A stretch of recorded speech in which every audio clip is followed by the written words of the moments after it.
All right, music fans, welcome back. Harmless Dave here, talking real music in real time for real people, just like you and just like me. Steve Perry, as you may or may not know, is back in the news. Steve did an interview with Rolling Stone, Andy Green. By the way, Andy, I did finally subscribe to Rolling Stone because of you and maybe Matt Taibbi. But, Andy Green gets the job of interviewing Steve Perry. And they talk about some of the usual stuff. Yesterday I reported that they're going to do, or Steve's going to do, a reworked version of the Traces album, done acoustic, which I think is interesting. You got some of the same information that we've already heard about, but you scroll down a way and you get to a really good part of this. They're talking about touring, and Steve Perry says, "My heart bleeds daily to be in front of people and to sing for them." Interesting. One thing holding him back is the physical toll any tour would take on his body. He says, "I've got physical injuries from touring. It's a tough thing. People don't realize it's like sports. I'm watching baseball these days, and there's injuries. People's backs and necks start to go out. It's a young man's game, but I do miss it." Now, if you're the Rolling Stones, they're laughing at you, Steve Perry. Anyway, during Perry's long absence from the road, this is a key paragraph here, Journey reinvented themselves as a touring powerhouse, especially after Arnell took over on vocals in 2008. But it's been a contentious journey, pun intended maybe, marked by persistent band infighting. Earlier this year, the band parted ways with drummer Steve Smith and bassist Ross Valory after a business dispute over the band's copyright. Now, Andy Green goes there. "I have no clue what that's all about," Perry says when the matter comes up.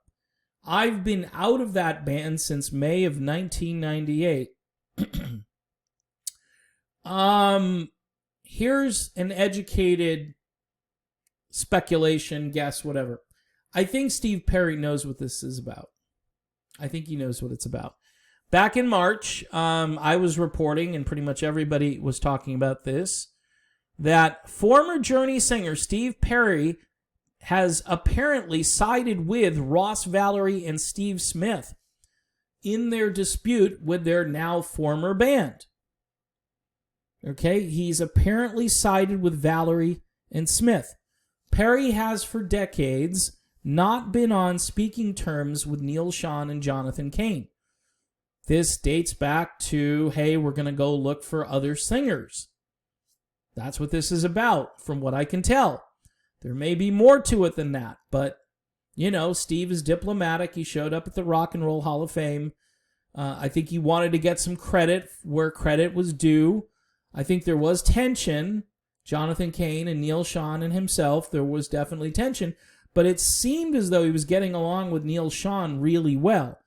So he put on a really good show, you know, for everybody to think that, and especially for Neil, who was calling, and not calling, but basically putting out the word that, hey, you know, I'd love to get together for coffee. And then Perry, again, I think it was in Rolling Stone, said, "No, I don't want to go out for coffee. I mean, he just likes me because he wants to work with me."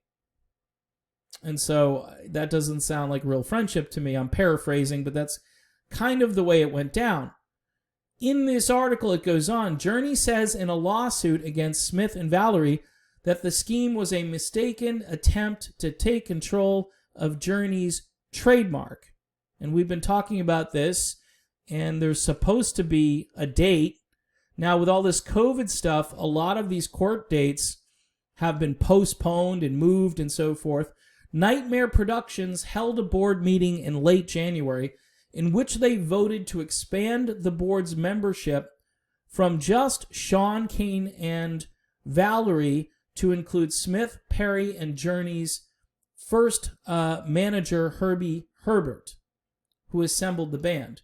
Now, the board's membership should have been Sean, Kane, and Perry, and not Valerie.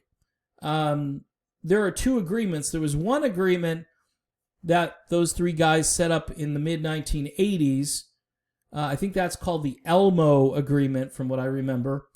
And then the new agreement in 98, again, those three guys setting it up where Steve Perry gets a lot of residual income from what Journey does. It was one of the greatest severance packages in the history of rock and roll, from what I'm told.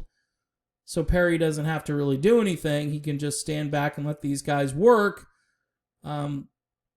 Which, you know, for Perry is still kind of a bittersweet thing, but financially speaking, it worked out really well for Steve Perry. So the fact that Herbie Herbert and Steve Perry are said to be involved in this, it's kind of odd that in this article, Perry says, I have no clue what that's all about. So as the journey turns, the saga continues, and we'll keep you updated here. I'll dig into this article a little bit more. Andy Green would have been cool for a follow-up here, and you could have had this article in front of you and said, hey, Steve, what about this? And maybe he doesn't know what's happening, but my guess is I'm almost 99.9% sure Steve Perry knows what's happening here and just didn't want to say it here. He wants this to be about, you know, his music and moving forward, and any talk of Journey seems to get under Steve's skin. Hence, there will be no reunion with Steve Perry and Journey unless Steve Perry controls the name of the group and assembles a new band under that name. I think that would be the only way, you know, Steve Perry and Journey would ever get back together again, and that would mean Neil Schon isn't in the band, Jonathan Cain isn't in the band, and those three guys, right now, if you're going to do anything and do a reunion, you need those three guys. All three of those guys can still perform, they're still alive, they're still fairly healthy, and that would have to be the band. So, in any event, that's this article. Steve Perry caught in a little bit, between a rock and a hard place, we'll say. I won't say lying. I will say this is a bit of a contradiction. So, you know, I wish Steve well. I wish that everybody would make amends, and everybody's got enough money, so it just needs to stop, you know? It's just dumb. I mean, look what just happened with Eddie Van Halen. This is just really, really dumb. All right, I am done. See you soon.